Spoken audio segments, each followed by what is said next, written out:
mempresentasikan proposal penelitian saya yang berjudul Pengaruh Pembelajaran Berbasis Permainan Petualangan Harta Karun terhadap pengembangan kompetensi sosial anak usia dini di TK Aisyah 29 Tanjung Awur. Bab 1. Pendahuluan. Keterampilan sosial seperti berbagi, berkolaborasi, dan berkomunikasi sangatlah penting bagi anak untuk berinteraksi dengan lingkungannya. Namun, berdasarkan dari data UNICEF tahun 2021, sekitar 40% anak usia dini di Indonesia tidak memiliki keterampilan sosial tersebut. Nah, hal ini menjadi urgensi bagi kita untuk meningkatkan metode pembelajaran yang dapat mendukung perkembangan kompetensi sosialnya. Salah satu pendekatan yang dianggap efektif untuk mengembangkan keterampilan sosial ini yaitu pembelajaran berbasis permainan. Nah, pembelajaran berbasis permainan tidak hanya membuat proses belajar menjadi menyenangkan, tetapi juga menciptakan kesempatan bagi anak untuk belajar melalui pengalaman. Penelitian sebelumnya yang dilakukan oleh Fisher tahun 2019 juga menunjukkan bahwa permainan dapat meningkatkan interaksi sosial anak dan kemampuan komunikasi anak. Nah, berdasarkan latar belakang yang telah saya jelaskan, saya merumuskan masalah sebagai berikut, yaitu yang pertama, bagaimana pengaruh pembelajaran berbasis permainan petualangan harta karun terhadap kemampuan sosial anak usia dini. Yang kedua, apakah terdapat perbedaan signifikan dalam keterampilan sosial antara anak yang mengikuti pembelajaran berbasis permainan petualangan harta karun ini dengan anak yang tidak mengikuti pembelajaran berbasis permainan petualangan harta karun.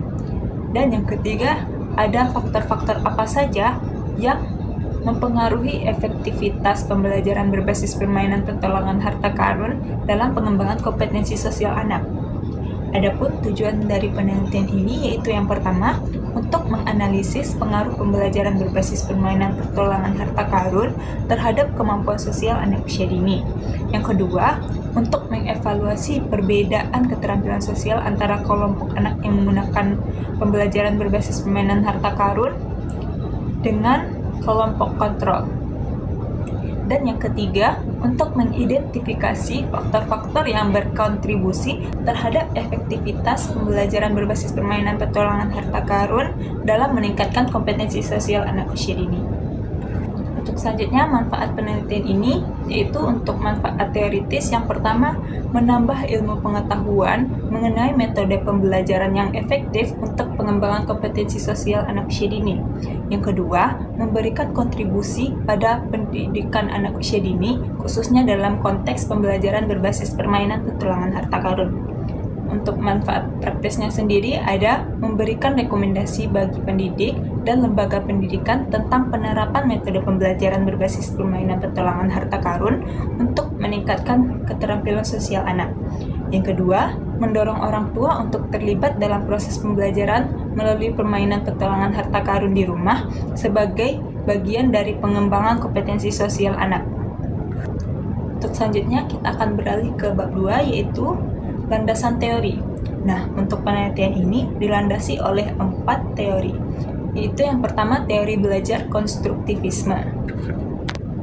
Teori belajar konstruktivisme digagas oleh Piaget tahun 1973, di mana Piaget menekankan bahwa belajar adalah proses aktif yang mana anak membangun pengetahuan melalui pengalaman. Nah, pembelajaran berbasis permainan ini memungkinkan anak untuk mengeksplorasi dan berinteraksi dengan lingkungan mereka.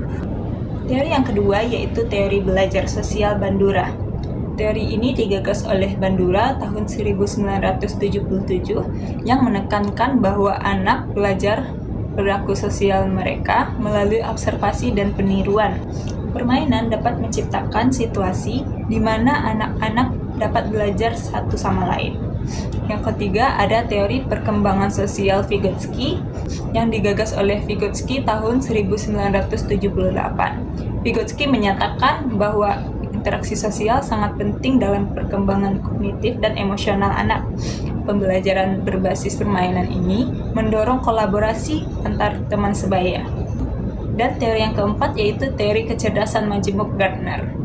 Teori ini digagas oleh Gardner tahun 1983 yang mengemukakan bahwa setiap individu memiliki berbagai jenis kecerdasan, termasuk kecerdasan interpersonal yang sangat penting dalam konteks interaksi sosial. Baiklah, untuk selanjutnya kita akan beralih kepada bab 3, yaitu metode penelitian. Penelitian ini menggunakan pendekatan kuantitatif dengan desain eksperimen. Nah, adapun teknik pengumpulan data yang saya gunakan di sini yaitu yang pertama observasi. Observasi dalam penelitian ini dilakukan dengan cara mengamati interaksi sosial antar anak selama kegiatan bermain. Yang kedua, saya menggunakan kuesioner. Menurut Sugiono tahun 2013, kuesioner merupakan teknik pengumpulan data yang efisien apabila peneliti tahu dengan siapa variabel akan diukur dan tahu apa yang bisa diharapkan dari responden.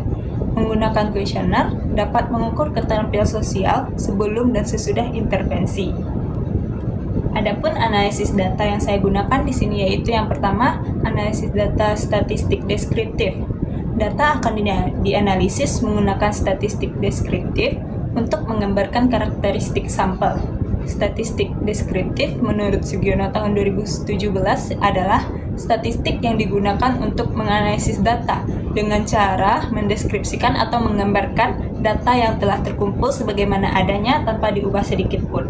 Untuk analisis data yang kedua, saya menggunakan uji T statistik untuk menentukan perbedaan signifikan antara kelompok eksperimen dan kelompok kontrol.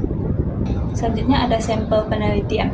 Sampel penelitian di sini saya menggunakan 30 orang anak yang berusia 5-6 tahun di TK Asia 29 Tanjung Aur yang dibagi menjadi 2 kelompok. Untuk kelompok pertama yaitu kelompok eksperimen dengan 15 orang anak yang mengikuti pembelajaran berbasis permainan petualangan harta karun ini. Dan yang kedua yaitu kelompok kontrol dengan 15 orang anak yang mengikuti pembelajaran konvensional. Untuk daftar rujukan dari penelitian ini, saya menggunakan beberapa daftar rujukan, yaitu yang pertama dari Bandura tahun 1977 tentang Social Learning Theory. Yang kedua dari Fisher tahun 2019 tentang Playful Learning Development in Early Childhood Education. Yang ketiga dari Gardner tahun 1983 tentang Frames of Mind, The Theory of Multiple Intelligence. Yang keempat dari Piaget tahun 1973 tentang To Understand is to Invent, The Future of Education. Yang kelima dari Sugiono tahun 2013 tentang metode penelitian pendidikan pendekatan kuantitatif, kualitatif, dan R&D. Yang keenam ada dari Sugiono lagi dengan tahun 2017 tentang metode penelitian kuantitatif, kualitatif, dan R&D. Yang ketujuh dari UNICEF tahun 2021 tentang The State of the World's Children 2021.